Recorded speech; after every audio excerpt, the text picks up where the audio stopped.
Hi, good evening. இன்றைக்கி Wednesday evening 4 o'clock மேலே தான் நான் வீடியோ எடுக்கவே ஸ்டார்ட் பண்ணியிருந்தேன். அதுவும் இந்த ரோஜா பூவை பார்த்த பிறகு தான் எனக்கு வீடியோ எடுக்கணுன்னே தோணுச்சு, உங்களுக்கு காட்டணும்னு தோணுச்சு. ஸோ அதனால் வீடியோ எடுத்திருந்தேன். அப்படியே கண்டினியூவாக வீடியோ எடுக்க ஸ்டார்ட் பண்ணிட்டேன்.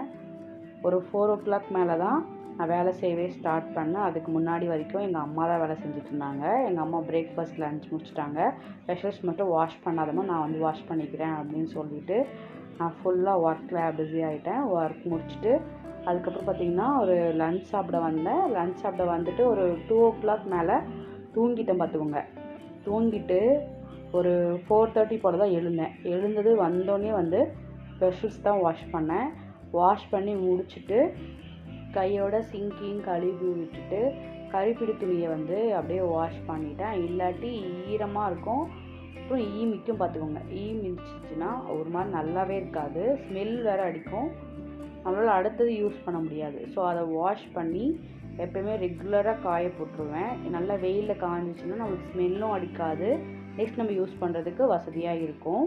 வெஷல் வாஷ் பண்ணும் போதே அம்மா சொன்னாங்க, ஒரு சைடு டீ போடுமா அப்படின்னு சொன்னாங்க. எங்கள் அம்மாவுக்கு எப்பவுமே ரெகுலராக டீ குடிக்கிற பழக்கம் கிடையாது. இங்கே வந்து தான் ரொம்ப பழகிட்டாங்க. ஏன்னா வந்து வேலைக்கு போகும்போதெல்லாம் அவ்வளோ குடிக்க மாட்டாங்க. அங்கேயே வந்து காஃபி குடிச்சிட்றதுனால இங்கே வந்து வீட்டிலலாம் எதுவும் குடிக்க மாட்டாங்க. இப்போ இங்கே வந்துட்டனால ரெகுலராக 2 டைமும் வந்து காலையில் ஒரு வாட்டி ஈவினிங் ஒரு வாட்டி குடிக்கிறாங்க டீ.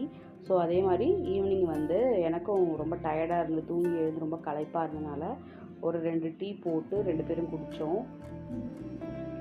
எங்கள் அம்மா பார்த்திங்கன்னா எனக்கு ரொம்ப க்ளோஸு. 2 பேரும் எப்படி இருக்கும்னா இணை பிரியாமல் இருக்கும் பார்த்திங்களா, அந்த மாதிரி. ஆனால் எலியும் பூனை மாதிரி செம்மையாக அடிச்சுப்போம்.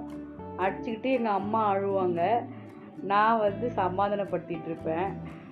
அப்புறம் 2 பேரும் வந்து எப்படா இவங்களா சண்டை போட்டாங்க அப்படின்ற மாதிரி சேர்ந்துருவோம்.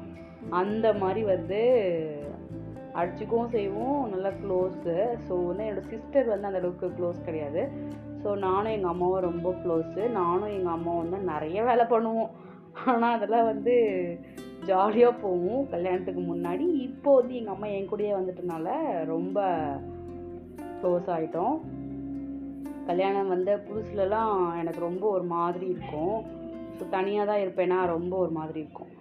எங்கள் ஹஸ்பண்ட் வேலைக்கு போயிடுவார், நான் மட்டும்தான் இருப்பேன். புது ஊர், புது இடம், கீழேயும் போக முடியாது, வெளியும் எங்கேயும் போக முடியாது. அவர்கிட்ட மட்டும்தான் வண்டி இருக்கும். ஸோ அதனால் அவர் தான் கூட்டிகிட்டு போயிடுவார். ஸோ அதனால் எனக்கு ரொம்ப இதுவாக இருந்துச்சு. இப்போ எங்கள் அம்மா என் கூட இருக்கனால ரொம்ப நல்லாயிருக்கு.